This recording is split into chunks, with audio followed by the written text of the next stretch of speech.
मध्य प्रदेश का बजट वित्त मंत्री जगदीश देवड़ा की ओर से सदन में पेश किया गया। इस सदन में लगातार बजट के दौरान हंगामा होता रहा। विपक्ष का कहना है कि बजट में कोई खास बातें नहीं हैं। कही गई बात मध्य प्रदेश में भ्रष्टाचार लगातार हो रहा है, उसे बजट का पैसा भ्रष्टाचार में भेंट चढ़ जाता है। कांग्रेस के विधायकों ने पूरे बजट को निराशाजनक बजट बताया है। वहीं नरसिंह घोटाले पर सदन से वॉकआउट करते हुए महात्मा गांधी की प्रतिमा के नीचे धरना प्रदर्शन किया गया।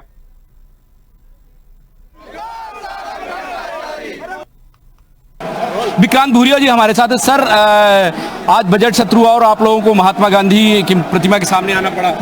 देखिए, पहले दिन हमारे साथ जब हमने स्थगन प्रस्ताव नरसिंह घोटाले पर बोला, उन्होंने नहीं करा। उसके बाद दूसरे दिन विश्वास सारंग जी सदन में झूठ बोलकर निकल गए और हमने ये मांग करी थी कि विधानसभा की कमेटी बनना चाहिए जिसकी देखरेख में जांच होना चाहिए। सीबीआई का काल है, आपने भी देख लिया, हमने भी देख लिया और प्रदेश ने भी देख लिया, और इसलिए हम बोल रहे हैं जांच कमेटी बनाओ और दूध का दूध पानी का पानी हो जाएगा। और ये नरसिंह घोटाला में बहुत बड़ा घोटाला है, हजारों विद्यार्थियों का भविष्य को चौपट कर दिया है, पूरी जनता के स्वास्थ्य के साथ जबरदस्त खिलवाड़ है। पहले व्यापम में फर्जी डॉक्टर बनाए, अब फर्जी नर्सिंग स्टाफ बना दिया, तो किसके पास जाएंगे हम लोग। और इसलिए आज हमने बहिष्कार करा है, आज वॉकआउट करा है, गांधी जी की प्रतिमा के साथ विरोध करा सामने हमने, और हमने ये बात रखी है कि जब तक हमारी मांगे स्वीकार नहीं करी गई हमारा विरोध जारी रहेगा। लाडली बहना में भी राशि नहीं बढ़ाई गई है, तो ये तो झूठ बोलने वाले लोग हैं ना। लाडली बहना पर राशि नहीं बढ़ाएंगे, युवाओं के लिए कुछ नहीं करेंगे, ढोंग करेंगे कि हम आदिवासी शोषित वर्गों के साथ हैं। तो मध्य प्रदेश सबसे आदिवासियों पर अत्याचार में नंबर 1 क्यों है? तो झूठ बोलने का काम है और हम लोग इनके झूठ में नहीं आने वाले और जनता की लड़ाई दमखम से लड़ते रहेंगे। जितेंद्र राठौर विधायक हमारे साथ हैं। सर, आज बजट सत्र के दौरान आप लोगों को गांधी प्रतिमा के नीचे आना पड़ा।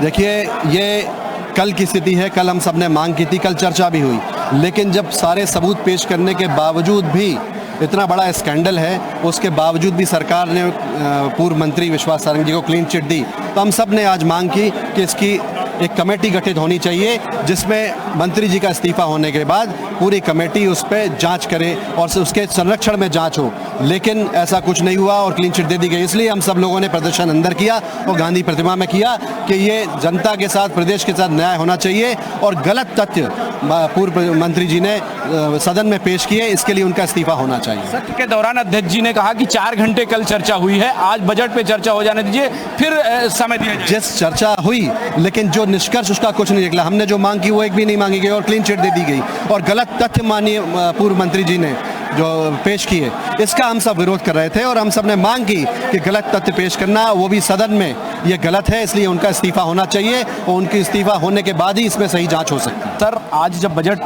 सत्र चल रहा था, आप लोगों को गांधी प्रतिमा के सामने आना पड़ा, नीचे आना पड़ा। देखिए, जिस प्रकार से लगातार जो मध्य प्रदेश में भ्रष्टाचार पे भ्रष्टाचार हो रहे हैं और लगातार हमारे मध्य प्रदेश के जो छात्र छात्राएं, उनके भविष्य के साथ लगातार खिलवाड़ हो रहा है।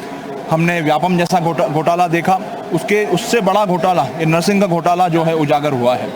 उस पर हमने चर्चा की मांग करी, चर्चा हुई। चर्चा में हमने मांग रखी थी कि जिस मंत्री के संरक्षण में ये पूरा घोटाला हुआ है, उनको तत्काल प्रभाव से बर्खास्त किया जाए, क्योंकि वो जांच प्रभावित कर सकते हैं।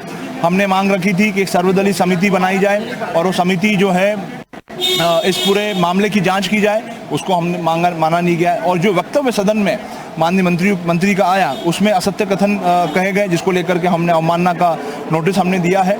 तो ये सारे विषयों को लेकर के आज हमने सदन में पुनः ये बात रखी है, और हमारा संघर्ष जब तक उन लाखों नौजवानों को न्याय नहीं मिलता है, तब तक हमारा ये संघर्ष जो है जारी रहेगा। लगातार सदन में हंगामा हो रहा है, बजट में बीजेपी कह रही है, सरकार कह रही है कि बजट नहीं सुन रहे हैं, जो यदि लोगों के लिए लड़ रहे हैं तो पहले बजट सुनना चाहिए, फिर इसमें वक्तव्य देना चाहिए।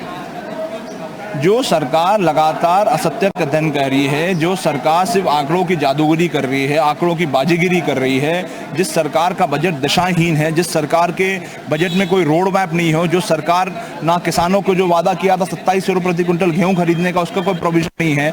3000 रुपये में धान खरीदने की बात की, उसका कोई प्रोविजन नहीं है। आपने वादा किया था 3000 रुपये लाडली बहनाओं को दिया जाएगा, उसका कोई प्रोविजन नहीं है। तो किस प्रकार का बजट आप प्रस्तुत कर रहे हैं? जो सरकार अपना ब्याज चुकाने के लिए भी कर्ज ले रही हो, उसके जो वित्त प्रबंधन है, उस वित्त प्रबंधन की आप कल्पना आप लोग कर सकते हैं। तो ये कुल मिलाकर के एक दिशाहीन और एक घिसा पिटा आंकड़ों की जादूगिरी और आंकड़ों की बाजीगिरी वाला बजट था। जयवर्धन सिंह जी हमारे साथ है। सर, आज बजट सत्र चल रहा था, इसके दौरान आप लोगों को गांधी प्रतिमा के नीचे आना पड़ा। हम यहाँ पे इसलिए आए हैं क्योंकि कहीं ना कहीं जो कल चर्चा सदन में हुई और सदन में जान करके तत्कालीन चिकित्सा शिक्षा मंत्री विश्वास सारंग जी ने गुमराह किया सदन को, गलत तथ्य प्रस्तुत किए और इसके संबंध में हमारे पास तो अधिकृत दस्तावेज हैं जिनमें स्पष्ट दिख रहा है कि विश्वास सारंग जी जब मंत्री थे चिकित्सा शिक्षा के, उनके द्वारा भेजे गए पत्र के द्वारा एक सप्ताह बाद ही कुलपति जी के द्वारा उनके पत्र का उल्लेख करके मलय नर्सिंग कॉलेज को समझौता और मान्यता दी जाती है और आज वही कॉलेज का मालिक आज जेल में है। इस पूरे पत्रचार के माध्यम से स्पष्ट दिखता है कि कहीं ना कहीं इस पूरे घोटाले में एक अहम भूमिका विश्वास सारंग जी की है और इसीलिए इस मुद्दे को लेकर मैं कल भी प्रेस वार्ता करूंगा।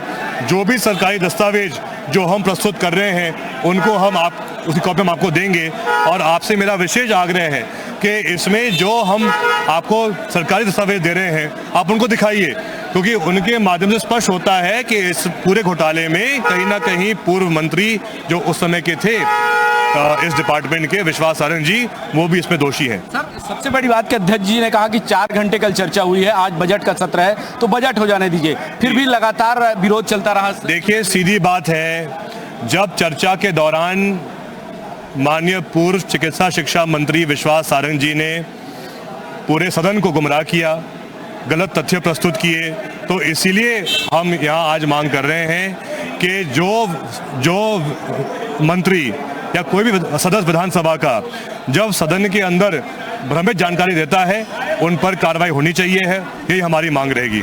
बिल्कुल, तो कार्रवाई को लेकर लगातार मांग कर रहे हैं। जब तक कार्रवाई नहीं होगी तब तक ये मांग चलती रहेगी और जो भी साक्ष्य होंगे कांग्रेस के द्वारा पेश किए जाएंगे। कैमरा पर्सन हर्ष के साथ कृष्ण शर्मा, न्यूज़ 8 भोपाल।